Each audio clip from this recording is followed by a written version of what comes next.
Good afternoon friends. आज 9 फरवरी 2026 को PN Gadgil jewellers limited company ने अपने Q3 FY26 के रिजल्ट्स अनाउंस कर दिए हैं। इस वीडियो में हम रिजल्ट्स को स्टडी करते हैं, साथ ही साथ कंपनी के fundamentals and technical chart pattern की तरफ एक नज़र।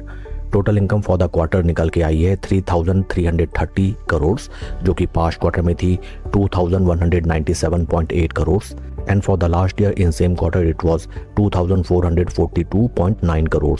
टोटल इनकम में हमें क्वार्टर ऑन क्वार्टर 51.51% की शानदार इंक्रीमेंट, जबकि वाई ऑन वाई बेसिस में 36.3% टोटल रेवेन्यू इंक्रीज होता हुआ नजर आया है। टोटल एक्सपेंसेस निकल के आए हैं 3,098.5 करोड़, जो कि पास्ट क्वार्टर में थे 2,088.6 crore, and in last year for the same quarter it was 2,327.9 crore.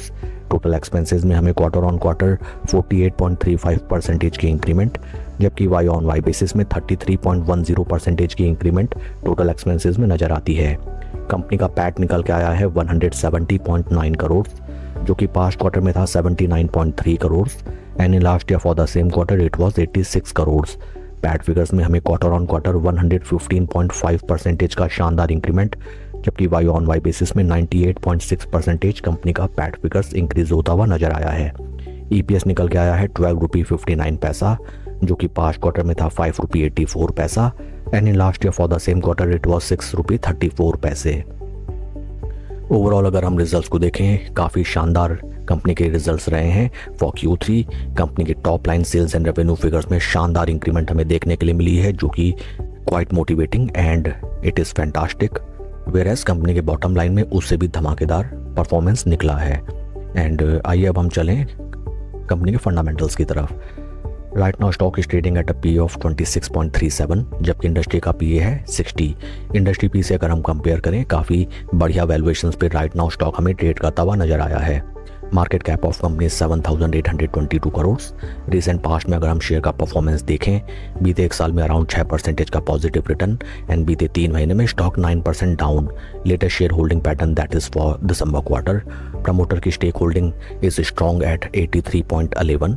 FIS की पोजीशन 0.91 से रिड्यूस होकर 0.75। डीआईएस की पोजीशन 4.99 से रिड्यूस होकर 4.80, and number of retail share holders 1,84,000 से रिड्यूस होकर 1,70,000। ओवरऑल अगर हम देखें, बीते क्वार्टर में एफआईआई, डीआईआई एंड रिटेलर्स तीनों अपने स्टेक को कम करते हुए नजर आए हैं, एंड जिसका इम्पैक्ट हमें शेयर के प्राइस में भी देखने के लिए मिला है। अलॉन्ग विद दैट, अगर आपकी इस स्टॉक में पोजीशन है, देन राइट नाउ आपको एक चीज़ और ध्यान में रखना चाहिए, that promoter stake holding is greater than 75%, and as per the SEBI rules within 3 years of launching IPO, promoters of the company have to reduce their shareholding below or up to 75%. It means इस company का OFS आना pending है, and जैसा कि हम जानते हैं OFS जब भी प्रमोटर्स के द्वारा लाया जाता है तो स्टॉक प्राइस में हमें अच्छी खासी गिरावट भी आती हुई नजर आती है। इस चीज़ को ध्यान में रखते हुए आपको इस स्टॉक में अपनी लॉन्ग टर्म कोई पोजीशन बनानी चाहिए। एंड आइए अब हम चलते हैं शेयर के टेक्निकल चार्ट पैटर्न की तरफ।